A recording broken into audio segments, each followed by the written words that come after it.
Alors, je ne sais pas si vous avez déjà pris un projectile à plus de 300 km/h dans le visage. Si c'était le cas, naturellement, vous ne seriez plus là pour regarder cette émission. Mais concrètement, c'est ça que vous risquez si demain, votre airbag se déclenche en raison de la défectuosité du gaz par l'effet du temps. Vous allez vous apercevoir que ce sont effectivement des dizaines de personnes qui ont subi soit des blessures extrêmement graves, soit ont été, pour d'autres, malheureusement, tués par la projection de petites pièces de métal en raison du gaz qui est devenu défectueux par l'effet du temps.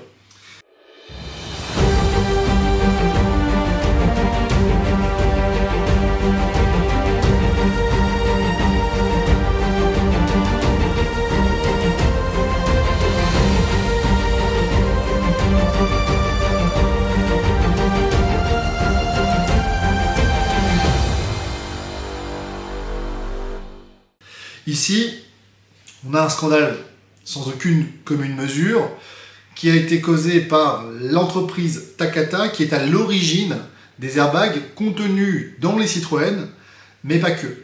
C'est la raison pour laquelle il y a 3 semaines de cela, on parlait de 200 000 véhicules, mais en réalité c'est plus de 8 millions de véhicules. Et en réalité, c'est pas seulement la France, c'est plusieurs pays européens. Et on va même aller plus loin, c'est pas simplement Citroën. En fait, c'est d'autres marques.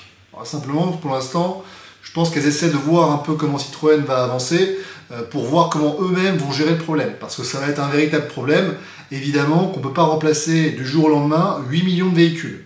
Donc, qu'est-ce qu'on propose aux victimes? Et bien justement, déjà, la première chose, en tant qu'avocat, qu'on doit faire, c'est de rappeler le droit de toute victime. De rappeler tout d'abord que vous devez cesser immédiatement de conduire votre véhicule. Parce que si jamais votre airbag se déclenche, c'est un risque de mort ou de blessure grave qui risque de vous arriver. Encore une fois, on ne joue pas à la loterie. Effectivement, si vous n'avez pas besoin de votre airbag, tant mieux. Si vous en avez besoin, dans ce cas-là, ça risque effectivement de causer des dommages collatéraux. Donc vous devez cesser immédiatement d'utiliser votre véhicule. C'est pas simplement un courrier. D'accord? Comprenez-le. Pour certains, on voit bien que vous n'avez pas encore réalisé la gravité de la situation. C'est le moindre choc qui intervient sur votre voiture et qui conduit au déclenchement de l'airbag. Et encore une fois, le gaz va se détériorer avec le temps. Donc ça veut dire que peut-être un choc moins important, un choc qui n'aurait pas dû entraîner normalement le déclenchement de l'airbag, eh bien ce choc pourrait conduire à déclencher cet airbag et avec, je l'ai expliqué, des petits bouts de métal qui vont être projetés à plus de 300 km/h en direction de votre visage. Donc ça ne va pas faire bon ménage. Vous devez donc cesser immédiatement. Vous devez également, si vous n'avez pas reçu ce courrier, essayer de déterminer rapidement si votre modèle de Citroën figure parmi les modèles qui font l'objet de la campagne de rappel. Juste pour information, ce sont les modèles de marque C3 et DS3 comprises entre 2009 et 2019. Donc, n'attendez pas de recevoir ce courrier, ne faites pas l'autruche. Allez voir si votre véhicule fait partie de la campagne de rappel. Désœuvrés et désabusés, depuis plus de 2 semaines, nous recevons tous les jours au cabinet des appels téléphoniques de consommateurs, de propriétaires de véhicules Citroën qui sont complètement désœuvrés et complètement désemparés. On essaie de les rassurer et face au nombre d'appels et de flots incessants que nous avons, il était nécessaire que nous puissions agir. Agir parce que la première chose, c'est que pour ceux qui nous ont appelés encore, ils ont compris la gravité de la situation, mais en fait on a surtout une insouciance. Je pense qu'il y a un grand nombre de conducteurs qui ne se rendent pas compte de la gravité de la situation pour eux, en raison de ce véhicule. La deuxième chose, c'est qu'on s'est aperçu qu'il y a beaucoup de conducteurs qui ne connaissent pas leurs droits. Or vous le savez, c'est la raison même de cette émission et de ma chaîne de vulgarisation juridique. Un citoyen qui ne connaît pas ses droits est un citoyen qui n'a aucun contrôle sur sa vie. Il y a toujours une différence entre le citoyen éclairé et le citoyen désabusé. Le citoyen éclairé, il connaît ses droits. Le citoyen désabusé, il subit le manque de connaissance de ses droits. Donc bien évidemment, je vous invite à partager cette émission le plus largement possible parce qu'on va vous expliquer comment, concrètement, en tant que propriétaire d'une Citroën, vous allez pouvoir obtenir indemnisation et réparation. Quels sont véritablement les préjudices que vous subissez lorsque vous faites l'objet d'une campagne de rappel? Parce que pour certains, ce n'est finalement, après tout, qu'un courrier qui demande d'arrêter de conduire. pas trop quelles pourraient être effectivement les conséquences. Éventuellement, un airbag, mais après tout, je conduis bien, j'ai pas de raison de pouvoir avoir un déclenchement de mon airbag. Et puis bon, après tout, c'est pas tous les airbags. Peut-être, peut-être pas. Quoi qu'il en soit, j'en ai effectivement dénombré au moins 5. Le premier préjudice que vous avez, c'est le préjudice d'immobilisation. Votre véhicule est immobilisé, vous avez acheté un véhicule, vous ne pouvez pas l'utiliser, vous subissez un préjudice, vous avez le droit d'être indemnisé. Deuxième préjudice, celui que je constate le plus pour ceux que j'ai au téléphone, c'est le préjudice moral. Préjudice moral, évidemment, en fait, vous prenez conscience quand vous recevez ce courrier qu'en réalité, vous étiez en train de jouer avec votre vie tous les jours, chaque fois que vous preniez votre véhicule. Il y en a pour certains, effectivement, ça choque. Et puis, pour ceux qui n'en avaient pas conscience auparavant, maintenant ils sont informés. Et ils ne peuvent pas pour autant arrêter d'utiliser leur véhicule. Donc, ils vont utiliser leur véhicule tout en sachant qu'ils vont s'exposer directement à un risque de mort ou potentiellement d'infirmité dans le meilleur des cas. Encore une fois, je le rappelle, la détérioration du gaz fait que vous allez avoir des petites pièces de métal qui vont être projetées à plus de 300 km/h en direction de votre visage. Troisième préjudice, c'est ce qu'on appelle les troubles dans les conditions d'existence. Vous êtes obligé en fait de réorganiser votre vie. Vous allez devoir certainement acheter un nouveau véhicule, vous allez devoir vous acheminer différemment à votre domicile ou à votre lieu de travail, vous allez peut-être devoir réorganiser toute la vie de la petite famille en raison justement de l'immobilisation de ce véhicule. C'est ce qu'on appelle les troubles dans les conditions d'existence. Il y a également un préjudice financier. C'est toutes les sommes que vous allez exposer pour sortir de cette situation. Parce que, j'en parlerai tout à l'heure, en réalité, je pense qu'il sera impossible pour Citroën de véritablement vous apporter une solution à court et moyen terme. On en parlera à la fin de l'émission. Et enfin, c'est le préjudice de perte de valeur du véhicule. Qui va vouloir acheter une Citroën après la campagne de rappel? Certainement pas moi, évidemment. Je pense que je ne suis pas le seul. Je pense que vos voitures, elles valent plus rien. Elles valent plus rien parce que ça, on se doute bien, c'est que la partie immergée de l'iceberg. Et puis une fois que vous savez que la confiance est rompue envers un constructeur, c'est souvent assez irrémédiable et définitif. On n'a pas très envie d'acheter les nouveaux modèles, même si on a compris. C'est circonstancié uniquement aux airbags de la marque Takata et sur certaines séries pendant une certaine période. Oui, mais mal est fait. Vous achetez une fois une voiture, vous subissez une campagne de rappel, votre voiture ne veut plus rien, jamais plus de votre vie, vous décidez d'acheter un véhicule de cette marque.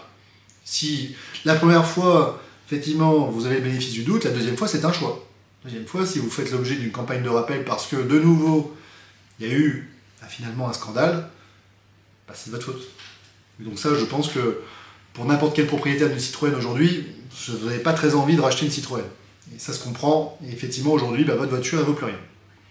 Et enfin, celui-là, on n'a pas parlé, mais il me paraît déterminant, mais en fait, vous n'avez plus d'assurance. Parce que fait le constructeur en vous envoyant ce courrier? Ça, je pense que tout le monde ne l'a pas compris. Parce qu'en fait, il est en train de vous dire, si jamais vous roulez et que vous avez un accident, en fait, vous n'êtes pas assuré. Parce que vous avez violé une obligation contractuelle qui avait été délivrée par le constructeur, qui vous avait intimé l'ordre de cesser d'utiliser votre véhicule. Et alors là, encore une fois, il faudra regarder les clauses de votre contrat, mais naturellement, c'est une clause d'exclusion de garantie. Si je suis demain l'avocat d'une assurance, c'est le premier argument que j'invoque, en disant attention, le véhicule était censé être immobilisé, vous l'avez utilisé en méconnaissance de l'ordre qui avait été donné par Citroën de cesser d'utiliser ce véhicule, que ce soit une des conséquences ou non de votre accident ou de votre dommage, moi je ne vous indemnise pas. Et alors là, effectivement, c'est complètement fou. C'est la raison pour laquelle vous ne devez pas utiliser ces véhicules. Parce qu'en fait, vous ne serez jamais assuré si vous arrive quoi que ce soit. Et là, on comprend aisément que l'airbag, finalement, c'est ce qui peut vous arriver de plus grave, mais dans les faits de tous les jours, c'est surtout l'assurance. L'assurance ne vous indemnisera pas pour avoir utilisé un véhicule qui devrait être aujourd'hui immobilisé. Donc ça, on n'en parle pas, on ne le comprend pas aisément, et cette vidéo, cette émission qu'on est en train de faire, c'est justement de vous réinformer sur vos droits et des conséquences dommageables. Alors, je pense qu'une fois que vous avez effectivement fait l'énumération de tous les préjudices, vous avez compris que c'est des dizaines de milliers d'euros, en réalité, que chaque victime subit. Comment agir pour obtenir cette indemnisation? C'est là que mon cabinet intervient. En effet, pour ceux qui nous découvrent, nous sommes en train d'engager une action collective. À ce jour, déjà plus d'une trentaine de clients nous ont fait confiance pour les défendre dans cette mésaventure. Je ne pensais pas au départ communiquer dessus, puisque effectivement c'est un peu, on va dire, par le gré des circonstances que mon cabinet s'est retrouvé embarqué dans cette aventure. On a la chance effectivement de bénéficier d'une notoriété nationale, on a la chance d'avoir effectivement une chaîne de vulgarisation juridique, et on a la chance surtout de ne pas avoir froid aux yeux et de se frotter à des constructeurs qui, bien entendu, chercheront probablement soit à nous intimider, soit à négocier très rapidement pour essayer d'éviter que le scandale gonfle. Bon, pas de bol pour eux, ils sont tombés sur David Guyard avocat, et si vous ne me connaissez pas, vous allez me connaître. Pour ce faire, vous avez la possibilité de vous inscrire sur une newsletter. Je vous ai mis le lien dans la description de la vidéo et également dans l'article juridique qui accompagne cette vidéo. Inscrivez-vous, je vous délivrerai un maximum d'informations. Encore une fois, je ne dis pas qu'il faut travailler avec David Guillon ou travailler avec l'avocat que vous voulez, mais simplement, effectivement, on a un petit temps d'avance et aujourd'hui, on est en place pour essayer d'obtenir un maximum d'indemnisation. Encore une fois, je le rappelle, l'objectif, c'est pas de dire Citroën, vous êtes des méchants. Pas ça. Je vais l'expliquer tout à l'heure, à la fin de l'émission, mais il y a un régime de responsabilité. Vous achetez un véhicule. Ce véhicule doit vous apporter la sécurité normale à laquelle vous êtes en droit d'attendre. À partir de ce moment-là, la sécurité n'y est pas, vous avez droit à réparation. D'autre part, il ne s'agit pas de s'enrichir. Les préjudices dont on va demander la réparation, c'est des préjudices que vous subissez. Après, selon vos niveaux de vie, ils sont peut-être plus ou moins indolores, mais en réalité, vous les subissez, d'accord? Donc c'est simplement vous replacer dans la situation dans laquelle vous auriez dû être si vous n'aviez pas fait l'objet de la campagne de rappel. Donc on n'est pas là pour battre monnaie, on est là pour vous indemniser. Quoi qu'il en soit, c'est une chose également importante, il faut impérativement que vous preniez contact avec votre assurance automobile ou avec votre assurance de protection juridique. Comment va-t-on faire pour essayer de faire plier Citroën et ainsi vous obtenir une réparation? On est sur ce qu'on appelle un régime de responsabilité du fait des produits défectueux. En d'autres termes, on s'en fiche de savoir si Citroën a été fautif, négligent ou qu'il a commis une quelconque faute. C'est pas le débat. Vous prenez un produit et vous regardez ce que normalement le consommateur lambda doit pouvoir attendre. Vous avez un véhicule, vous devez être en mesure aujourd'hui en 2024 d'attendre, d'avoir un airbag qui fonctionne bien et qui ne vous déclenche pas, en raison de la défectuosité du gaz, une projection de petites pièces de métal dans le visage qui pourrait vous causer la mort, voire une infirmité définitive et extrêmement grave. Vous avez ensuite, selon toujours les dispositions de l'article 1245 et suivant du Code civil, 3 ans pour agir à compter de la découverte de la défectuosité du bien. En d'autres termes, le courrier adressé en mai 2024 a déclenché un délai de 3 ans. Alors c'est long, mais c'est rapide à la fois. Donc attention. Enfin, je le rappelle, vous n'êtes pas assuré si vous prenez votre véhicule parce que Citroën vous a dit qu'il faut immobiliser le véhicule et naturellement aucun assureur n'acceptera de vous indemniser si vous méconnaissez frontalement et aussi violemment l'obligation faite par le constructeur de ne pas utiliser un véhicule qui peut s'avérer dangereux. Donc ça urge, ça presse, rejoignez cette action collective et maintenant on va répondre à toutes vos questions en direct.